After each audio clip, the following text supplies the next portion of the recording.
I'm at my desk, halfway through organizing quarterly reports, when Caroline Hart storms in. She's the owner's daughter, sharp-dressed and cold as ice. Her smile tells me this isn't a friendly visit. Effective immediately, we're streamlining operations, she announces, tossing a termination notice on my desk like it's yesterday's garbage. My heart stops. 8 years of building this department. 8 years of staying late, mentoring junior staff, creating systems that actually work. All of it reduced to streamlining. I keep my face calm, but inside I'm burning. Caroline's been gunning for me since her father made her VP last year. Every meeting, she'd roll her eyes when I spoke. Every suggestion I made got shot down with that same condescending smile. Your final paycheck will be direct deposited, she continues, checking her manicured nails. Security will escort you out in 30 minutes. I nod quietly, watching her strut toward the door in her designer heels. She thinks she's won. She thinks firing the department head will somehow prove she's management material. What Caroline doesn't know is that my real work isn't stored on the company servers. It's in my personal notebook, locked in my desk drawer. 8 years of client relationships, project timelines, and process maps that make this place actually function. She has no idea what she just lost. I pack my personal items slowly, letting Caroline think I'm defeated. My coffee mug, family photos, the small plant I've kept alive for 3 years. My colleagues whisper as I walk past their cubicles. Some look sorry. Others look scared they might be next. Take care, Elena, whispers Jamie from accounting. She knows what this really means for the company. I keep my head down, clutching the small cardboard box. But in my laptop bag, hidden beneath my charger and personal files, sits my real treasure. The leather notebook where I've documented everything that matters. Client preferences, vendor contacts, project deadlines, budget allocations. The roadmap that keeps Hart Industries profitable. Security walks me to the parking lot. The guard, Paul, has worked here almost as long as I have. He shakes his head sadly. This ain't right, Elena. Everyone knows you built that department from nothing. I smile and thank him, then sit in my car for a moment. Through the office windows, I can see Caroline in the conference room, probably celebrating with her assistant. They're looking at what I assume are my files on the company system. They're going to be very disappointed when they realize those files are just the surface-level stuff. I drive to a coffee shop down the street and call my lawyer, Marcus Chen. Well, not Chen, that's one of the forbidden names. My lawyer, Marcus Stone. He's been my family's attorney for years and knows the Hart Industries situation well. It's happening, I tell him quietly. Caroline just fired me. Are you ready? He asks. His voice is calm, but I can hear the excitement. We've been preparing for this moment for months. More than ready. She has no idea what she's walking into. Marcus reminds me about the company's trust structure. When Caroline's father started Hart Industries, he set up a complex ownership system. Caroline thinks she has full control, but there are clauses that protect key employees and operations. Remember, Elena, you built that department under a special consulting agreement your father-in-law set up. You have more leverage than she realizes. I look back at the office building. Caroline is probably rifling through my desk right now, looking for the client files she'll need for tomorrow's big presentation with Westfield Corporation. She's about to learn that being the owner's daughter doesn't make you competent. And competence isn't something you can fake in a boardroom full of executives who know the difference. Sitting in my car, memories flood back. I remember my first day at Hart Industries 8 years ago. Caroline's father, William Hart, hired me personally. He was old school, understood that relationships mattered more than spreadsheets. Elena, he'd said, I need someone who gets it. Someone who understands that clients don't buy products, they buy trust. I'd built that trust one relationship at a time. Late nights prepping proposals. Weekend calls with worried clients. Holiday parties where I'd remember everyone's kids' names. I created systems that turned Hart Industries from a struggling family business into a regional leader. But Caroline never saw that work. She saw me as an obstacle to her vision of modern corporate efficiency. In meetings, she'd interrupt my explanations to suggest we leverage synergies and optimize deliverables. Empty business school words that meant nothing to our blue-collar clients. I remember the last board meeting where William was still healthy. Caroline had presented some half-baked automation plan. I gently explained why our clients valued personal service. She'd glared at me like I'd slapped her. Elena's approach is outdated, she'd said. We need to scale operations, not coddle every client. William had supported me then. But now he's in assisted living, and Caroline has the keys to the kingdom. She's about to learn why her father trusted me. My phone buzzes with texts from former colleagues. Caroline has called an emergency department meeting. She's sitting in the conference room with her laptop, frantically clicking through files. She's looking for your client notes, texts Jamie. She seems stressed. I smile, sipping my coffee. Caroline's first test is tomorrow's presentation to Westfield Corporation. It's a $2.3 million renewal contract that requires detailed knowledge of their manufacturing processes, budget cycles, and decision-makers. Information that exists nowhere except in my personal notes. Through the coffee shop window, I watch office workers hurrying to meetings they probably don't understand. Caroline thinks running a business is about having the right title and making tough decisions. She doesn't understand that real power comes from knowing things other people need. My phone rings. It's Derek from the sales team. Elena, Caroline is asking everyone for your files. She says the Westfield presentation is missing key data. What did you tell her? That all the client stuff was your area. We just handled the order processing. Perfect. Caroline is discovering that firing the person who built your systems is different from upgrading your phone. Some knowledge can't be transferred with a USB drive. Tomorrow's presentation is in 18 hours. She's about to learn what 8 years of institutional memory looks like when it walks out the door.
I call William back at exactly 2 p.m. I accept your offer with one condition. What condition? Caroline stays as operations assistant, reporting directly to me. She needs to learn this business from the ground up. Agreed. When can you start? Immediately. An hour later, I'm walking back into Hart Industries as majority owner and CEO. The same building Caroline escorted me out of 6 days ago, except now the roles are permanently reversed. Caroline is waiting in what used to be her office. She looks nervous, humble, completely different from the confident woman who fired me. Elena, I want to apologize. I had no idea what I was doing. Caroline, apologies are good, but learning is better. I hand her a thick folder. These are our client files. Study them. Learn what each client actually needs, not what you think they should need. What's my role here? You're going to learn client relationship management from the beginning. Answer phones, take notes in meetings, observe how trust is built over time. Her face shows a mix of humiliation and relief. She's gone from VP to entry level, but she still has a job and a chance to rebuild. Elena, thank you for not destroying the company. Caroline, I didn't destroy anything. I just took control of what I built. My phone rings. It's Patricia Williams. Elena, I heard the news. Congratulations on the Hart Industries acquisition. Thank you, Patricia.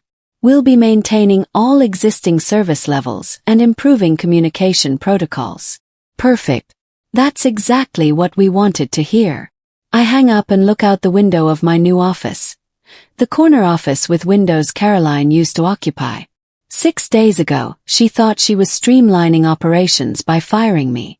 Instead, she streamlined herself right out of power and handed me control of everything she thought she owned. Some lessons are expensive. This one cost Caroline her authority, her confidence, and her future. But it gave me everything I'd earned through 8 years of building relationships, solving problems, and understanding that competence always trumps arrogance. Caroline thought she was eliminating an obstacle. Instead, she eliminated herself.